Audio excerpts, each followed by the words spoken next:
Vamos avançando aqui com a nossa pauta. Agora a gente vai falar sobre um caso que aconteceu nos Estados Unidos, mas que chocou, eu acho que o mundo inteiro. O presidente Donald Trump postou nas redes sociais dele um vídeo, né? Você está vendo a imagem aí, né? Eu não preciso nem falar mais nada, né, gente? É um vídeo que traz teorias da conspiração ainda sobre a eleição do Trump contra o Biden, dizendo que houve manipulação do resultado, que o Trump teria ganho a eleição. No final desse vídeo, durante um segundo, aparece essa imagem que você está vendo, do ex-presidente Barack Obama e da mulher dele, Michelle Obama, como macacos. Quem está aqui com a gente para contar da repercussão disso tudo, das consequências, do que aconteceu, diretamente de Washington, é a colunista do UOL, Mariana Sanches.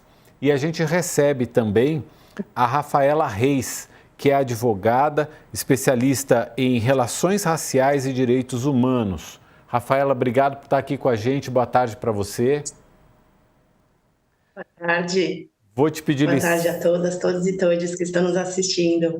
Vou te pedir licença para primeiro perguntar para a Mariana contextualizar a gente sobre tudo que aconteceu lá nos Estados Unidos. Eu acho que a Casa Branca agora retirou esse post do ar, mas esse não foi também o único caso de racismo em que o Donald Trump se envolveu, né, Mariana? Boa tarde para você.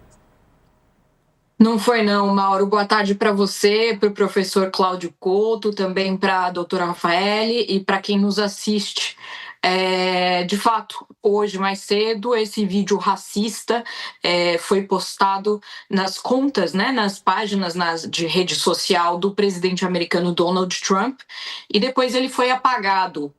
Algum tempo depois de estar no ar, dada a repercussão negativa, esse vídeo foi apagado e a Casa Branca foi mudando de comportamento e de explicações ao longo do dia, conforme as críticas vinham surgindo, não só da oposição, como dos próprios aliados, dos republicanos negros, inclusive, que chegaram a dizer, um senador republicano chegou a dizer que foi a coisa mais racista que ele viu saída da Casa Branca.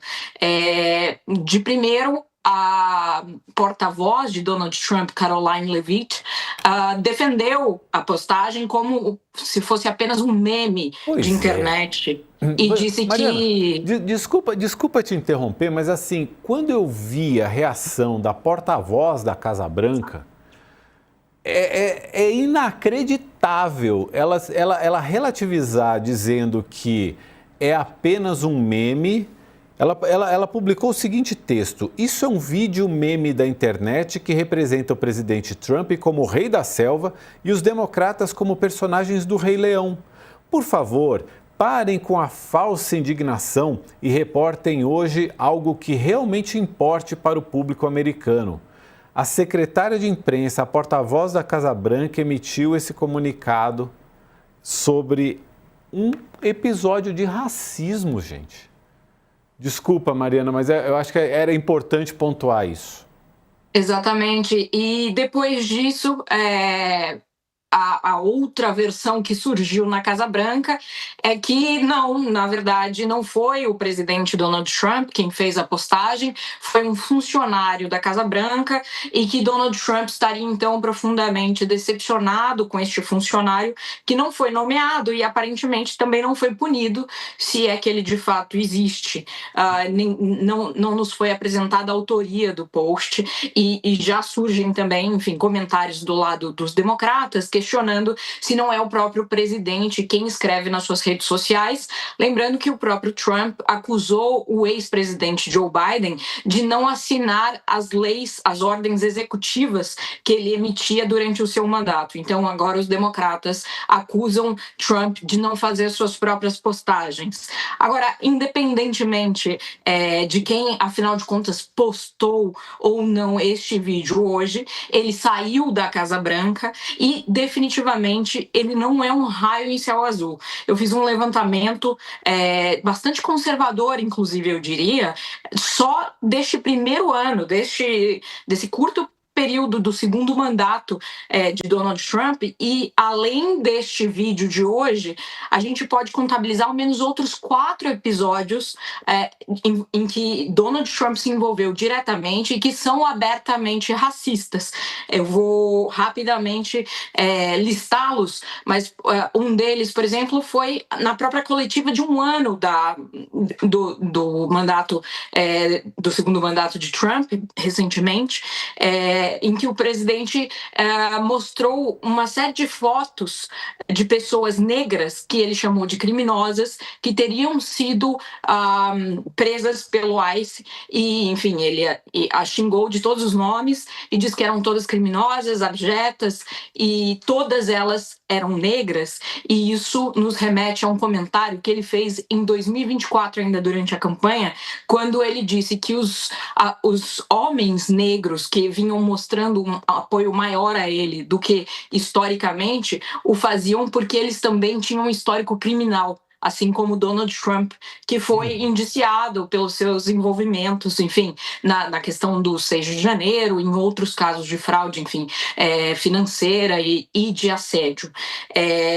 Essa, claro, foi uma declaração dada por ele e que foi considerada racista já em 2024.